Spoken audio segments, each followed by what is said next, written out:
Assalamualaikum warahmatullahi wabarakatuh.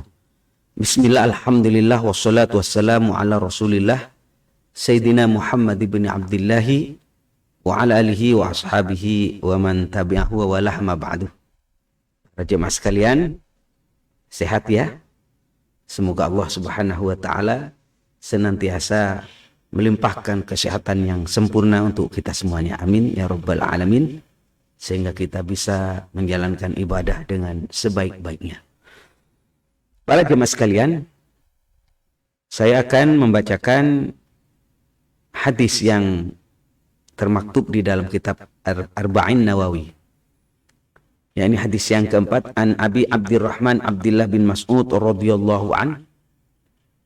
Qala haddatsana Rasulullah sallallahu alaihi wasallam, menceritakan kepada kami Rasulullah Shallallahu Alaihi Wasallam, di mana Rasulullah dikenal as-sadiqul masduq. Beliau itu adalah orang jujur dan diterima kejujurannya. As-sadiq, beliau itu orang yang benar dan diterima kebenarannya. In ahadakum, sesungguhnya salah satu di antara kamu sekalian itu yujma'u khalquhu fi batni ummihi. Di dalam perut ibu kita terciptanya itu arba'ina yauman nutfatan, 40 hari itu berbentuk mani atau air sperma. Ini mulai dari awal masuk kemudian menjadi sperma sampai 40 hari. Tsumma yakunu alaqatan mithla dzalika.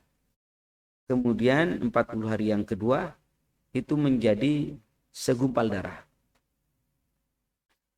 Summa yakunu mudghatan mithla dzalika, kemudian 40 hari yang ketiga menjadi segumpal daging. Summa yursalu ilaihil malaku, kemudian diutuslah malaikat untuk apa? Fayamfukhu firruh, untuk meniupkan ruh.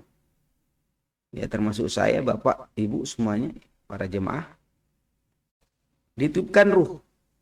Wa yu'maru bi arba'i kalimatin, kemudian diperintahkan atau ditetapkan 4 kalimat. Apa itu? Bikat bi rizqihi, menulis rezekinya. Wa ajalihi, dan ajalnya, yakni kematiannya. Wa amalihi, amalnya, artinya perilakunya. Wa syaqiyun au sa'idun, dan kepastian apakah dia orang yang beruntung atau dia orang yang celaka. Apakah dia orang yang celaka atau orang yang beruntung, sudah ada kepastian pada saat kita berumur 40 hari yang ketiga itu. Fa wallahi alladzi la ilaha ghairuh, demi Allah di mana tidak ada Tuhan kecuali Allah. Inna ahadakum, sesungguhnya salah satu kamu sekalian itu, la ya'malu bi amali ahlil jannah, kamu beramal dengan amal surga, potongan-potongan surga, sehari-harinya orang soleh, ya. Hatta ma yakun bainahu wa bainaha illa dhira'un, hatta ma yakuna, hingga tidak ada antara dia dan surga kecuali satu hasta saja, tinggal melangkah satu kali. Tapi wa yasbiqu alaihil kitab, tapi ketetapan Allah itu dia ditetapkan sebagai orang yang ahli neraka. Akhirnya apa? Fa ya'malu bi amali ahli nar, kemudian di akhir hidupnya dia melakukan amal atau perbuatan yang menyebabkan dia masuk neraka, alias mati su'ul khotimah. Bahwasanya orang ini besok mati su'ul khotimah, dan orang ini adalah ahli neraka. Walaupun kelihatannya mulai dari kecil, dewasa, sampai tua seakan-akan menjadi orang baik. Nah, ini para rahasia Allah, ya. Fayadkhulu, akhirnya ya bukan ahli surga, dia menjadi ahli neraka. Tapi sebaliknya, wa inna hadakum, dan sesungguhnya salah satu di antara kamu sekalian itu la ya'malu bi amali ahli nar, beramal atau ya potongan ahli neraka gitu. Enggak bener lah. Mulai dari kecil, dewasa, sampai tua sudah enggak bener. hatta ma yakuna bainahu wa bainaha illa dhira'un, hingga akhirnya dia itu antara dia dengan neraka tinggal satu hasta saja, artinya satu langkah dia akan masuk neraka. Ya. Tapi ketetapan dari Allah menetapkan dia itu menjadi penduduk surga. Fayamalu bi amali ahli jannah, akhirnya dia melakukan amal perbuatan ibadah, yakni ibadahnya ahli surga. Mungkin dia itu matinya dengan mati husnul khotimah, dia membawa la ilaha illallah misalnya, dia taubat, padahal ya tinggal selangkah lagi, tinggal sejam bisa mungkin. Tiba-tiba dia mengamalkan sebuah amal, sebuah perbuatan yang menyebabkan dia masuk surga. Padahal sebelumnya dikenal sebagai orang nggak benar. Ini saudara-saudara sekalian, bahwa inilah otoritas Allah. Hanya saja kita ini apakah tahu terhadap ketetapan rezeki, ketetapan mati kapan, kemudian amal perbuatan kita perilakunya seperti apa, atau kita ini masuk penduduk surga atau neraka. Yang 4 titik ini memang misteri rahasia Allah. Tidak ada yang tahu, kita hanya percaya bahwasanya semua sudah ditetapkan oleh Allah. Lah terus, kalau sudah ditetapkan, buat apa kita ibadah? Buat apa kita berikhtiar? Buat apa kita bekerja? Buat apa kita berobat? Sudah ditentukan mati kapan, rezekinya berapa, kita amalnya, perbuatan kita seperti apa, masuk surga atau neraka, juga ditetapkan. Buat apa? Ini tidak demikian, saudara-saudara sekalian. Ini adalah ilmu tauhid kita, bahwasanya Allah itu yang mengatur segalanya, sehingga kita itu mempunyai sebuah keyakinan an-nafi' wad-dar huwa Allah. Orang yang memberi manfaat dan orang yang memberi bahaya ya Allah. Jadi kita itu mentauhidkan Allah, menyatukan Allah benar. Bahwa pekerjaan kita, kemudian setelah bekerja menjadi kaya, kita ini tidak sombong. Karena apa? Ya karena kita sudah ditentukan sama Allah, bukan karena kerja. Nah ini akhirnya kita menjadi tawadhu, rendah hati, tidak sombong. Demikian juga misalnya ketika kita berobat, lah sudah berobat, sudah ikhtiar, sudah luar biasa ke sana kemari untuk mencari kesembuhan. Kemudian wafat. Maka kita akan menjadi tenang. Kita akan mengatakan inna lillahi wa inna ilaihi raji'un. Kalau menurut akal, ikhtiar sudah luar biasa. Biaya berapapun berani dikeluarkan untuk mencari obat dan dokter. Tetapi ketika kita sadar bahwasanya sudah ditentukan oleh Allah, kita ini berikhtiar, berusaha semaksimal mungkin. Disitulah kita akan menjadi tenang. Ketika kita mengatakan innalillah, sesungguhnya kami ini miliknya Allah, wa inna ilaihi raji'un, dan kita akan dikembalikan kepada Allah, akan menjadi tenang, tidak akan stres kita. Ini gunanya pengetahuan semacam ini. Termasuk juga para jemaah sekalian, ketetapan berkaitan dengan amal perbuatan kita, keseharian kita. Ini kalau kita misalnya ahli ibadah, jangan sombong. Jangan sombong walaupun kita ahli tahajud, ahli ibadah, ahli puasa, ahli baca Quran. Sudah luar biasa. Tetapi ingat bahwasanya tanpa pertolongan Allah tidak akan terjadi itu semua. Nah, terus bagaimana? Apakah kita ini sudah diam saja seperti patung atau seperti wayang? Ya, digerakkannya jalan, tidak digerakkannya diam. Enggak begitu. Enggak begitu. Ini adalah pelajaran tauhid juga. Yakni ketika kita melakukan kebaikan, amal perbuatan soleh, sehebat apapun, sebanyak apapun, sesuci apapun, tetap dalam nuansa ketawaduan, nuansa kerendah hatian. Ya, ini semuanya itu bi'aunillah, atas pertolongan Allah. Nah, begitu. Semua ini terjadi atas taufik dan hidayah Allah. Nah, ini yang menjadi akhlak kita ke depan. Di saat kita menjadi orang yang soleh, ahli ibadah, tidak ada kesombongan, tidak ada meremehkan orang lain. Karena apa? Kita punya keyakinan bahwasanya semua ini sudah diatur sama Allah. Nah, itu saudara-saudara sekalian. Ini digunakan untuk semacam itu. Termasuk juga ketika sudah ditetapkan bahwasanya kita ini penduduk surga atau penduduk neraka. Ketetapannya pun kita nggak tahu. Saya ini ahli surga atau ahli neraka, nggak tahu. Cuma jangan sampai menjadi fatal. Kemudian kita mengatakan, kalau sama-sama nggak tahu Pak Kiai sudah ditetapkan, apalagi buat apa kita berikhtiar? Buat apa kita berusaha? Buat apa kita beribadah pontang-panting, atau sholat berjamaah, tahajud, baca Quran? Saudara-saudara sekalian, saya ingin tegaskan bahwa inilah tauhid kita. Bahwa yang memasukkan surga itu bukan amal kita. Yang memasukkan surga itu bukan ibadah kita. Dan yang menyelamatkan dari neraka itu ya bukan juga ibadah kita. Tetapi atas rahmat Allah.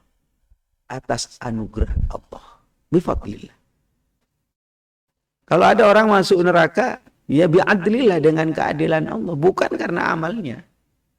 Ini keyakinan kita di kalangan Ahlus Sunnah wal Jamaah, dan ini diajarkan oleh Rasulullah. La yudkhilu ahadan minkum amaluhu al-jannatah. Jadi amalmu tidak akan bisa memasukkan ke dalam surga. Amalmu itu tidak bisa mengantarkan ke dalam surga. Wala yujiruhu minan nar, dan tidak akan bisa menyelamatkan dari api neraka. Amalmu, ibadahmu. Jadi jangan petenteng. Kemudian mengatakan, saya ahli ibadah, saya harus masuk surga dengan ibadah saya. Tunggu dulu. Rasulullah menyampaikan ini. La yudkhilu ahadan minkum amaluhu al-jannah wa la yujiruhu minan nar. Jadi amalmu tidak bisa mengantarkan ke dalam surga dan tidak bisa menyelamatkan dari api neraka. Ibadahmu itu. Wala ana, termasuk aku, Rasulullah. Kecuali illa bi rahmatin minallah, kecuali dari rahmat Allah, sebab rahmat Allah, sebab kasih sayang Allah. Ya, kembali bahwasanya an-nafi' wad-dar huwa Allah. Yang memberi manfaat dan yang memberi mudarat adalah Allah. Ini keyakinan kita. Ya, tujuannya apa? Mentauhidkan Allah ini agar kita tidak sombong dengan ibadah kita. Agar kita tidak meremehkan orang lain karena kita orang suci, ahli ibadah. Kemudian kita sombong. Wah, jangan dong. Jangan begitu. Kenapa saudara-saudara sekalian? Karena ibadah kita ini tidak bisa mengantarkan ke dalam surga. Tidak bisa menyelamatkan, tidak bisa menyelamatkan ke dalam dari api neraka. Nah, ini. Terus bagaimana Kiai? Tidur? Ya jangan. Jadi logikanya, kalau orang yang ibadah belum tentu masuk surga, apalagi yang tidak ibadah. Kalau yang ibadah saja ada janji dari Allah. Kalau orang beramal soleh, maka dia akan diberi kehidupan yang baik di dunia dan di akhirat. Orang yang beramal soleh akan dimasukkan ke dalam surga. Begitu kan? Jelas di dalam Al-Quran. Itu jaminan dari Allah. Itu pun pihak kita mengatakan bahwa kita ini tetap tawadhu, khawatir, takut tidak diterima sama Allah. Khawatir jangan-jangan kita tidak termasuk apa yang dijanjikan oleh Allah. Nah ini berimbang saudara antara khauf dan roja. Ya. Kita berharap mudah-mudahan masuk surga, tapi kita juga ada kekhawatiran jangan-jangan ibadah kita ini Tidak ada apa-apanya. La ilaha illallah. La ilaha illallah. Nah ini saudara-saudara sekalian. Ini tapi jangan sampai fatal kemudian lantas kalau sama-sama nggak jelas ya. Lebih baik kita tidur saja lah. Nggak usah pengajian, nggak usah sholat berjamaah, nggak usah tahajud. Tidak demikian. Saya tegaskan lagi, orang yang ibadah belum tentu masuk surga, apalagi yang nggak ibadah. Siapa yang menjamin ente? Orang yang berobat belum tentu sembuh, apalagi yang tidak. Orang yang bekerja itu belum tentu kaya, apalagi yang tidak bekerja, pengangguran. Kemudian mengatakan, semua akan indah pada akhirnya. Bangun kamu, jangan ngelindur. Ya. Jadi secara syariat tetap ada hitung-hitungannya bahwasanya orang yang berbuat baik akan dibalas dengan kebaikan. Kan begitu kan? Orang yang berbuat jahat akan dibalas dengan neraka, siksa. Itu syariatnya. Tetapi dalam masalah tauhid, dalam masalah hakikat, Allah Subhanahu wa taala mengajarkan kepada kita bahwa amal ibadah kita ini ya tidak mengantarkan kepada surga dan tidak bisa menyelamatkan ke dalam neraka, dari api neraka.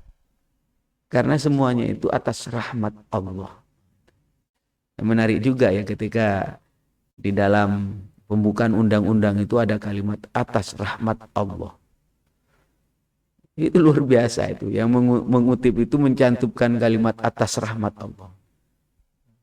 Atas kasih sayang Allah, anugerah Allah, kemudian bangsa Indonesia menjadi merdeka. Yaitu sebuah ketawaduan, ajaran yang benar. Tanpa rahmat Allah, ya kira-kira bisa merdeka dari mana ya? Kira-kira. Sedangkan persenjataan kita misalnya, ini minim sekali saat itu. Tapi diberi kemerdekaan oleh Allah dan dikatakan oleh para pendiri bangsa atas rahmat Allah. Ini akhlak yang bagus itu. Sikap yang bagus. Karena didasari oleh tauhid. Inilah para jemaah sekalian, sehingga kesimpulannya dengan penjelasan hadis ini bahwa kita ini tetap menjalankan kewajiban ya secara syariat. Jalankan. Ya normatif saja. Tetap tawadhu, rendah hati, dan serahkan kepada Allah Subhanahu wa taala.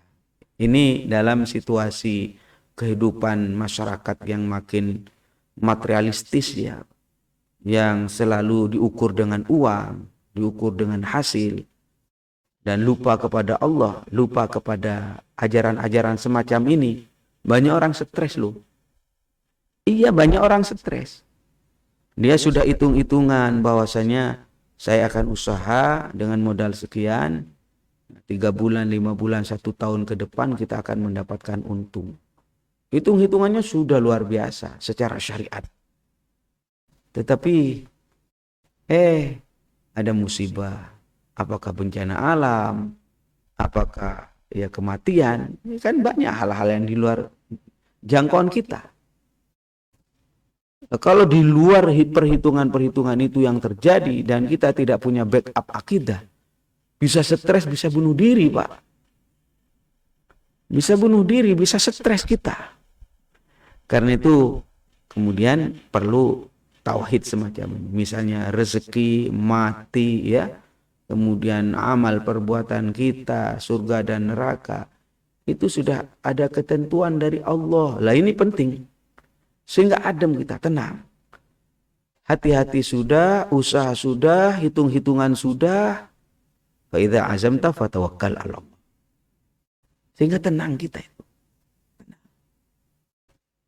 Lah kalau tidak punya tauhid, maka yang terjadi adalah banyak orang ketika mendapatkan kesuksesan sombong, tepuk dada. Kalau bukan saya gitu. Siapa dulu? Sombong. Bahwasanya semua itu atas usaha rekayasa dia. Murni. Tidak ada Allah itu. Tapi sebaliknya ketika dia itu gagal, down, akhirnya dia itu stres, bisa bunuh diri, Pak. Bisa bunuh diri.